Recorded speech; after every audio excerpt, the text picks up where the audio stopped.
বিসমিল্লাহির রহমানির রহিম। আজকের এই কর্মশালায় সম্মানিত সভাপতি, কর্মশালা অনুষ্ঠানের সম্মানিত সভাপতি, সামনে উপস্থিত চট্টগ্রাম বিভাগের বিএনপি সহ বিভিন্ন জেলার বিএনপি সহ বিভিন্ন অঙ্গ সহযোগী সংগঠনের উপস্থিত নেতৃবৃন্দ, আসসালামু আলাইকুম। মোশাররফকে প্রথমে আমি একটা ধন্যবাদ জানাই যে আজকে অন্তত আমার নামের সাথে কোনো বিশেষণ সে ব্যবহার করেনি, এতদিন পর আমার অনুরোধটা সে রেখেছে। নেতৃবৃন্দ, আহ, আপনাদের সকলকে আমি আন্তরিকভাবে ধন্যবাদ জানাচ্ছি আজকের এই অনুষ্ঠানে, এই কর্মশালায় উপস্থিত হয়ে আমরা দলের অবস্থান থেকে, দলের পক্ষ থেকে দেশ এবং দেশের মানুষের জন্য আগামী দিনে যে পরিকল্পনাগুলো নিয়েছি সেই পরিকল্পনাগুলো জানার জন্য, বোঝার জন্য এবং শিখে নিয়ে যাওয়ার জন্য আমি আপনাদেরকে আন্তরিকভাবে ধন্যবাদ জানাতে চাই। আহ, চট্টগ্রাম বিভাগে আজকে আরেকটা এক্সট্রা ধন্যবাদ আমি দিতে চাই চট্টগ্রাম বিভাগের নেতাকর্মীদেরকে। এই বিভাগে আজকে উপস্থিত থাকার কথা ছিল 515 জনের, সেখানে উপস্থিত হয়েছেন 859 জন। আমার মনে হয় আমরা যতগুলো বিভাগে এখন পর্যন্ত অনুষ্ঠান করেছি সব জায়গায় বিভিন্ন কারণেই হতে পারে, মানুষ অসুস্থতা বা অন্য হঠাৎ কোনো জরুরি কিছুতে কিছু মানুষ 5 জন 10 জন কম উপস্থিতি পেয়েছি আমরা। বাট চট্টগ্রাম বিভাগই একমাত্র বিভাগ যেখানে আমরা উল্টাটা পেয়েছি, অনেক বেশি নেতাকর্মীর উপস্থিতি পেয়েছি। সেজন্য আমি আপনাদের সকলকে আন্তরিকভাবে ধন্যবাদ জানাতে চাই। প্রিয় সহকর্মীবৃন্দ, চট্টগ্রাম, এই সেই চট্টগ্রাম যেখান থেকে শহীদ রাষ্ট্রপতি জিয়াউর রহমান বাংলাদেশের স্বাধীনতা ঘোষণা করেছিলেন। স্বাধীন বাংলাদেশের সূচনা যেখান থেকে হয়েছিল, এই সেই চট্টগ্রাম। আজ আমরা সেই চট্টগ্রামের মাটিতেই আমাদের 31 দফা তুলে ধরেছি আপনাদের সামনে। সহকর্মীবৃন্দ, এই 31 দফাটি প্রথমে ছিল 27 দফা, পরবর্তীতে এটি 31 দফা হয়েছে। কারণ বাংলাদেশের প্রো ডেমোক্রেসি যে দলগুলো আছে, আন্দোলনরত, আমরা স্বৈরাচারের পলাতক স্বৈরাচার যে তার বিরুদ্ধে আন্দোলনরত যতগুলো দল ছিল, সকল দলের মতামতের ভিত্তিতে পরবর্তীতে আমরা এই 31 দফা দিয়েছি। কাজেই আমরা বলতে পারি, কম বেশি মোটামুটিভাবে বলতে পারি যে এই 31 দফা বাংলাদেশের সকল প্রো ডেমোক্রেটিক দলগুলোর পক্ষ থেকে উপস্থাপন করা হয়েছে, যার ভেতরে কম বেশি মোটামুটিভাবে দেশের এবং আগামী দিনের দেশ, দেশ পরিচালনা, দেশের লক্ষ্য উদ্দেশ্য সবকিছুই কম বেশিভাবে আছে। এখানে একটি প্রশ্ন এসেছে, আমাদের ছাত্রদলের এক নেতা আমাদের প্রশ্ন করেছে যে আমরা নতুন কিছু দিতে পারবো কিনা। উত্তরে পাভেল সাহেব বলেছেন যে ইয়েস, উনি দেখিয়েছেন, বলেছেন যে এটি কোনো ধর্মীয় গ্রন্থ নয় যে এখানে কোনো চেঞ্জ করা যাবে না, অবশ্যই করা যাবে। আমরা যা দিয়েছি, কারো যদি কিছু থাকে, কোনো প্রস্তাব থাকে আমাদেরকে পাঠালে, তার মধ্যে ভালো যদি কিছু থাকে অবশ্যই আমরা সেটি গ্রহণ করব। তবে প্রিয় সহকর্মীবৃন্দ, আজকে এখানে 859 জন আপনারা এখানে উপস্থিত আছেন, কিন্তু এই 31 দফা যদি আজকে আমরা 859 জনের মধ্যেই শুধু রেখে দিই তাহলে আমাদের লক্ষ্য কিন্তু বাস্তবায়িত হবে না। আমরা এটি আপনাদেরকে কেন আজকে জানাচ্ছি, এই যে আপনারা কষ্ট করে এসেছেন, অনেকে হয়তো ভোর 4টার সময় ঘুম থেকে উঠে তারপরে রওনা দিয়ে এখানে এসেছেন, আবার ফিরে যাবেন, কিন্তু এই যে কষ্টটা স্বীকার করলেন সারাদিন, কেন? লক্ষ্য উদ্দেশ্য একটি, যে আমরা দেশ এবং দেশের মানুষের জন্য কিছু ভালো কিছু করতে চাই এবং এই কথাগুলো পৌঁছে দিতে হবে মানুষের কাছে। দেখুন, পররাষ্ট্রনীতি নিয়ে একটি কথা এসেছিল, আমরা দেশ পরিচালনা করতে চাই, অর্থাৎ বিএনপি দেশ পরিচালনা করতে চায় জনগণের সমর্থন নিয়ে। আমরা চাই না, আমরা বলতে চাই না, আমরা বিশ্বাস করি না। অতীতে আমরা শুনেছিলাম একটি দলের একজন নেতা ভারত থেকে সে বলেছিল যে আমরা তাদেরকে রিকোয়েস্ট করে এসে যে কোনো মূল্যে তাদেরকে ক্ষমতায় রাখতে। আমরা চাই বিএনপি, আমরা এসব বিশ্বাস করি না। আমরা বিশ্বাস করি আমাদের ক্ষমতার উৎস হচ্ছে জনগণ, এবং সেই জনগণের সমর্থন নিয়ে আমরা দেশ পরিচালনা করতে চাই। আমরা জনগণের সামনে যেতে চাই, জনগণের দুয়ারে যেতে চাই, জনগণকে বলতে চাই দয়া করে আমাদেরকে দেশ পরিচালনার সুযোগ দিন। সেজন্যই, কারণ আমরা এই 31 দফার মাধ্যমে আমরা আপনাদের জন্য কতগুলি লক্ষ্য নির্দিষ্ট করেছি। প্রিয় সহকর্মীবৃন্দ, আপনারা বিভিন্ন জেলার নেতৃবৃন্দ এসেছেন, আজকে কেন্দ্র থেকে নেতৃবৃন্দ এসেছে, কেন্দ্র থেকে স্পিকাররা এসেছেন, তারা আপনাদেরকে বুঝিয়েছেন, বলেছেন। আপনাদের মনে অনেক জিজ্ঞাসা আছে, আপনারা দেখেছেন ঢাকায় আমরা ফর্মালি এটাকে রিলঞ্চ করেছি, আপনাদের মনে অনেক জিজ্ঞাসা থাকতে পারে, সেই জন্য কেন্দ্র থেকে নেতৃবৃন্দ এসেছেন, তারা খুলে বলেছেন। এখন কিন্তু জেলার নেতৃবৃন্দের কাজ হবে আপনাদের থানা বা উপজেলা পৌর ইউনিয়ন তাদেরকে নিয়ে আপনাদেরকে এই জিনিসগুলো তাদের সামনে এক্সপ্লেন করে দেওয়া, এবং আপনাদেরকে কর্মসূচি নিতে হবে যে আপনাদের প্রত্যেক জেলায় নির্বাচনের সময় যেরকম এলাকা একদম পাড়া গ্রাম থানা ইউনিয়ন পৌরসভা ভাগ করে করে আপনারা গিয়ে লিফলেট দেন অথবা ধানের শীষ পৌঁছে দেন অথবা ভোটার আইডি নাম্বার দিয়ে আসেন, আপনারা ঠিক সেভাবে আপনাদেরকে কর্মসূচি গ্রহণ করতে হবে। প্রত্যেকটি জেলাকে তার নিজের উপজেলার নেতৃবৃন্দ বা থানার নেতৃবৃন্দ পৌরসভার নেতৃবৃন্দকে নিয়ে আপনাদের কর্মসূচি তৈরি করতে হবে। এখানে কিছুক্ষণ আগে জেলার নেতৃবৃন্দের কাছে কতগুলো একটি বক্স দেওয়া হচ্ছে, প্রত্যেক জেলায় একটি বক্স দেওয়া আছে। আপনাদের কাছে আজকে যেই ফোল্ডার দেওয়া হয়েছে এই ফোল্ডারের ভেতরে যেই বইগুলো আছে যেই কাগজগুলো আছে তারই কিছু অংশ প্রিন্ট করে আমরা আপনাদের কাছে দিয়েছি, এবং জেলার প্রত্যেক নেতৃবৃন্দকে একটা ইউএসবি দেওয়া হচ্ছে, অর্থাৎ তার মধ্যে সফট কপি দেওয়া আছে যাতে আপনারা প্রিন্ট করে নিতে পারেন। সহকর্মীবৃন্দ, আমাদের সঞ্চালক মোশাররফ বলেছে আমার পক্ষ থেকে ভারপ্রাপ্ত চেয়ারম্যানের পক্ষ থেকে দেওয়া হচ্ছে, না, এটা ভারপ্রাপ্ত চেয়ারম্যানের পক্ষ থেকে দেওয়া হয়নি। বক্সগুলো বক্সগুলো আপনাদেরকে দেওয়া হচ্ছে দলের পক্ষ থেকে। এটি একটি দলের পরিকল্পনা, দলের পক্ষ থেকে আপনাদেরকে দেওয়া হচ্ছে। এখন দলের একজন কর্মী হিসাবে দলের একজন নেতা হিসাবে আপনাকে এটি নিয়ে যেতে হবে, মানুষের দ্বারে দ্বারে নিয়ে যেতে হবে। আমি আগেই বলেছি আমাদের সকল ক্ষমতার উৎস, শহীদ জিয়া যেটি বলে গিয়েছেন, সকল ক্ষমতার উৎস জনগণ। কাজেই জনগণের সমর্থন আমাদের দরকার, জনগণের সমর্থন নিয়ে আমরা দেশ পরিচালনা করতে চাই। সহকর্মীবৃন্দ, আমি প্রায় প্রত্যেকটি অনুষ্ঠানে একটি কথা বলে থাকি। আজকে সময় কম, আমি সংক্ষেপে তুলে ধরবো একটি কথা, এবং আপনাদেরকে, আপনাদের নেতা হিসাবে আমি আপনাদেরকে নির্দেশনা দিব, আপনাদের সহকর্মী হিসাবে আপনাদেরকে আমি অনুরোধ করব। দেখুন, আমাদের কিছু কিছু সহকর্মীর মনে 5 তারিখের পরে একটি অদ্ভুত নতুন একটি অনুভূতি এসছে। কি মনে হচ্ছে যে আমরা বোধহয় সরকার গঠন করে ফেলেছি। প্রিয় সহকর্মীবৃন্দ, আমরা সরকার গঠন করিনি, আমরা এখনো বিরোধী দলই আছে, বিরোধী দলেই আমরা অবস্থান করছি, বা আমরা অন্তত যাই হোক সরকারি দলে আমরা নেই বা সরকারে আমরা নেই। আমাদের সেই সকল যে সকল সহকর্মী এরকম ভুল উপলব্ধি করছেন তাদের বিভিন্ন আচরণের জন্য বিভিন্নভাবে বিভিন্ন জায়গায় দল ক্ষতিগ্রস্ত হচ্ছে, দলের ইমেজ ক্ষতিগ্রস্ত হচ্ছে। প্রিয় সহকর্মীবৃন্দ, এর ভিতরে চট্টগ্রামেও কিছু কিছু ঘটনা ঘটেছে। আমি কঠোরভাবে আপনাদেরকে আজকে আপনাদের নেতা হিসেবে নির্দেশনা দিতে চাই, আপনাদের সহকর্মী হিসেবে আপনাদের কাছে বিনীত অনুরোধ করে বলতে চাই। দেখুন, আপনারা এখানে প্রত্যেকটি উপস্থিত 859 জন প্রত্যেকটি মানুষ, আপনারা এক একজন বিএনপির প্রতিনিধি, আপনারা এক একজন কিন্তু বিএনপির প্রতিনিধি। আপনার এলাকায় আপনার যেখানে আপনি থাকেন, যেই যতটুকু জায়গা নিয়ে আপনার পরিচিতি, আপনাকে প্রত্যেকটা মানুষ আপনাকে চেনে বিএনপির একজন কর্মী বা বিএনপির একজন নেতা হিসেবে।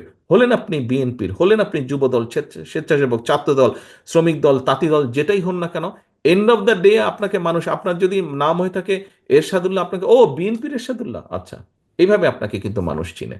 ও নাজিম, ও বিএনপির নাজিম, আচ্ছা, এইভাবে কিন্তু মানুষ আপনাকে চেনে। অর্থাৎ আপনি পরিচিত বিএনপির প্রতিনিধি হিসাবে।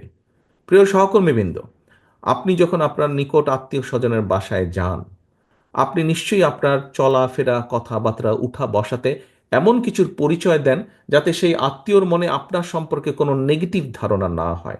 এটি নর্মালি আমরা করি, করি না? এটি নেগেটিভ ধারণা না হয়।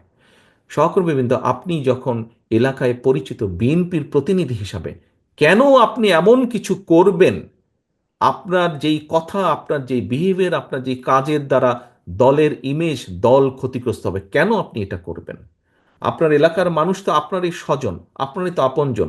দুদিন পরে যখন ভোট হবে ইনশাল্লাহ, সেই ভোটের সময় তো আপনি ধানের শীষের পক্ষে ভোট করতে যাবেন। আপনি কোন মুখে তাদের কাছে ভোট চাইবেন? আজকে যদি এমন কোনো বিতর্কিত কথা বা বিতর্কিত কাজ আপনি করে থাকেন, তখন তো সে আপনাকে উল্টা ইনসাল্ট করবে যে ওই দিন এই কাজ করেছিল না, কেন এখন আসছো ভোট চাইতে আমার কাছে? এই কথা আপনাকে শুনতে হবে। আমাদের পক্ষে সম্ভব না, আমরা বিশ্বাস করি না দামি নির্বাচনে, আমরা বিশ্বাস করি না নিশিরাতের নির্বাচনে, আমরা বিশ্বাস করি না ব্যালট চুরির নির্বাচনে।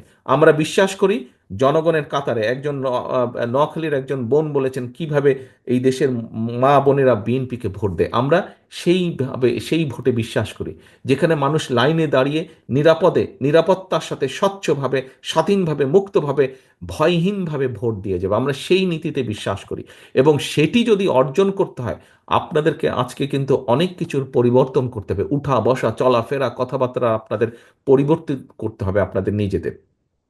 বারে বারে আমি বলছি, জনগণকে সাথে রাখুন, জনগণের সঙ্গে রাখুন। সহকর্মীবৃন্দ, আপনি ক্ষমতায় যাবেন না। এখানে উপস্থিত মানুষ, একটি মানুষও ক্ষমতায় যাবেন না আপনারা। আপনারা মানুষের সমর্থন পেলে ইনশাল্লাহ দেশ পরিচালনার সুযোগ পাবেন। দেশ পরিচালনার সুযোগ পাবেন। মানুষ আপনাদেরকে ক্ষমতা দেবে না, আপনাদেরকে দেশ পরিচালনার সুযোগ দেবে। দুটোর মধ্যে পার্থক্য আছে। ক্ষমতায় ছিল পলাতক স্বৈরাচার। পার্থক্যটা বুঝতে হবে। ক্ষমতায় ছিল পলাতক স্বৈরাচার, ক্ষমতা ছাড়া কিচ্ছু বুঝতো না বলেই দেশের মানুষের জন্য কোনো কাজ করেনি। আপনাদের আজকে যে বিভিন্ন অভিযোগ যে তাদের আমলে জলাবদ্ধতা হয়েছে, ট্রাফিক জ্যাম হয়েছে, এই হয়েছে হয়েছে, শিক্ষা ব্যবস্থা ধ্বংস হয়ে গেছে, সংস্কৃতি ধ্বংস হয়েছে, কেন এই কথাগুলো আপনারা বলছেন? এই জন্য আপনারা এই কথাগুলো বলছেন যে ওরা ক্ষমতায় ছিল, ওরা জনসমর্থনে দেশ পরিচালনার সুযোগ পায়নি, ক্ষমতা দখল করে ক্ষমতায় ছিল। আমরা দেশ পরিচালনার সুযোগ পেতে চাই জনগণের সমর্থন নিয়ে। এবং সেই জন্যই দেশ পরিচালনার যদি সুযোগ পেতে চান, দেশ পরিচালনা যদি করতে চান, তাহলে নিজেকে সেইভাবে গড়ে তুলতে হবে। নিজের প্রতি মানুষের সেই সমর্থন, আস্থা অর্জন করতে হবে। সহকর্মীবৃন্দ, আস্থা অর্জন করতে হলে নিজেকে ধীর করতে হবে, নিজের মধ্যে উপলব্ধি আনতে হবে, নিজের পার্সোনালিটি চেঞ্জ করতে হবে, কথাবার্তা চলন বলন চেঞ্জ করতে হবে। আপনাদের নেতা হিসেবে, সহকর্মী হিসেবে এটি আপনাদেরকে আমি বলতে চাইছি, বলার চেষ্টা করছি। দয়া করে আসুন। আমাদেরকে কিন্তু দিন শেষে আপনারা প্রায় বলেন যে বিএনপির প্রতি মানুষের আস্থা আছে। ভাই, এই আস্থাটাকে তো ধরে রাখতে হবে। আস্থাটাকে ধরে না রাখলে কিন্তু আপনি ভোট পাবেন না, কোনোভাবেই আপনাকে ভোট পাবেন না। ভোট কি হবে সেটা ভোটার ঠিক করবে, সে কাকে ভোট দেবে, আপনাকে দিবে না। কারণ আপনার প্রতি তার আস্থা নেই। এবং এই আস্থা ধরে রাখার দায়িত্ব কিন্তু জনগণ না, পাবলিকের না, ভোটারের না। এই আস্থা ধরে রাখার দায়িত্ব কিন্তু আপনার। আস্থা ধরে রাখা, বন্যার সময় এই যে নোয়াখালী অঞ্চলে বন্যা হলো, আপনারা বা দল মানে সকলে দিন রাত আপনারা পরিশ্রম করলেন মানুষের পাশে গিয়ে দাঁড়ানোর জন্য, সাহায্য করলেন, সহযোগিতা করলেন। শুধু বন্যার সময় না, বন্যার পরেও করেছেন। আপনারা কেন করেছেন? মানুষের আস্থা ধরে রাখার জন্য। ঠিক একইভাবে ভোট যতক্ষণ না হচ্ছে, আপনাকে সেই আস্থা ধরে রাখতে হবে। এবং ভোটে ইনশাল্লাহ আপনি জিতলে তখন আপনাকে কাজ করতে হবে এইগুলো বাস্তবায়নের জন্য 31 দফা। কাজে ব্যাপারটি এত সহজ না, এবং ব্যাপারটি এত এত এত ছোটখাটো না, ব্যাপারটি অনেক সিরিয়াস ব্যাপার। এই ব্যাপারটি অনেক সিরিয়াস ব্যাপার। আপনি রাষ্ট্র পুনর্কাঠামো, আপনি রাষ্ট্র কাঠামো মেরামত, এখানে দেখুন, রাষ্ট্র কাঠামো মেরামত, এই মেরামত কিন্তু is a very serious matter. কাজেই আমাদেরকে সেভাবে প্রস্তুত হতে হবে। সহকর্মীবৃন্দ, আমি জানি সকলের ধৈর্য একরকম হয় না। কারো ধৈর্য কম হয়, কারো ধৈর্য বেশি হয়, কারো মাথা গরম হয়, কারো মাথা ঠান্ডা হয়। মানুষে মানুষে ভেদাভেদ থাকে। আমরা সহকর্মী, আমি আপনাদেরকে বারে বারে অ্যাড্রেস করছি সহকর্মী হিসেবে। আপনার বিপদে আমি পাশে দাঁড়াই, আমার বিপদে আপনি পাশে দাঁড়ান, সেজন্যই আমরা সহকর্মী। কাজেই আমরা সকলে মিলে দল। আপনি ক্ষতিগ্রস্ত হলে আমি ক্ষতিগ্রস্ত, আমি ক্ষতিগ্রস্ত হলে আপনি ক্ষতিগ্রস্ত। কাজে আমাদেরকে প্রত্যেকের প্রতি খেয়াল রাখতে হবে। আমাদের খেয়াল রাখতে হবে দলের প্রতি। এবং দলের প্রতি যদি আমরা খেয়াল রাখতে পারি, তাহলেই আমরা জনগণের আস্থা অর্জন করতে সক্ষম হব। প্রিয় সহকর্মীবৃন্দ, আসুন আজকে এই কর্মশালায় আপনারা যেরকম 31 দফা কি জেনে গেলেন, 31 দফা কি বুঝে গেলেন, 31 দফা বুঝে জেনে গিয়ে আপনারা যেরকম জনগণের কাছে পৌঁছে দিবেন, জনগণের দ্বারে দ্বারে পৌঁছে দিবেন, জনগণকে বোঝাবেন। একই সাথে আসুন আজকে এই কর্মশালায় আমরা প্রতিজ্ঞা গ্রহণ করি, আমরা শপথ গ্রহণ করি যে জনগণের আস্থা নষ্ট হয় এমন কোনো কাজ করা থেকে আমরা নিজেদেরকে বিরত রাখব। এবং জনগণের আস্থা অর্জন করা যায়, আমরা চেষ্টা করব সেরকম কোনো কাজ করতে। প্রিয় সহকর্মীবৃন্দ, আমি একটি কথা বলে শেষ করতে চাই। কেউ যদি মনে করে থাকেন, আমি মনে হয় এই কথাটি আগেও বলেছি, বিভিন্ন জায়গায় বলেছি, চট্টগ্রাম বিভাগেও আমি কথাটি বলেছি। কেউ যদি আমরা ভেবে থাকি যে আমাদের প্রধান রাজনৈতিক প্রতিপক্ষ যাকে আমরা ভাবতাম, তারা মাঠে এখন দুর্বল, তারা নেই মাঠে বা মাঠে দুর্বল, এবং তাহলে আমাদের সব কিছু সোজা একদম সসর করে আমরা চলে যাব, আল্লাহর ওয়াস্তে এই কথাটি মন থেকে সরিয়ে দিন। কারণ আমার 35 বছরের রাজনৈতিক অভিজ্ঞতার আলোকে আমি যেটি বুঝি, আমার থেকে এখানে অনেক অভিজ্ঞতা সম্পন্ন রাজনীতিবিদ আছেন, আমি মনে করি তারা আমার সাথে একমত হবেন। আগামী যে নির্বাচন, এই নির্বাচন কিন্তু অনেক কঠিন। যে কোনো নির্বাচনে আমি মনে করি যদি আমাদের প্রধান রাজনৈতিক প্রতিপক্ষ থাকতো, মাঠে থাকতে পারতো, সেক্ষেত্রে নির্বাচন যতটুকু কঠিন হতো, আমি মনে করি নির্বাচন আগামী দিনে আরো কঠিন, তারা দুর্বল হয়ে যেতে আরো কঠিন। এখানে অনেক ষড়যন্ত্র চলছে এবং অনেক অদৃশ্য শক্তি আপনার বিরুদ্ধে কাজ করছে।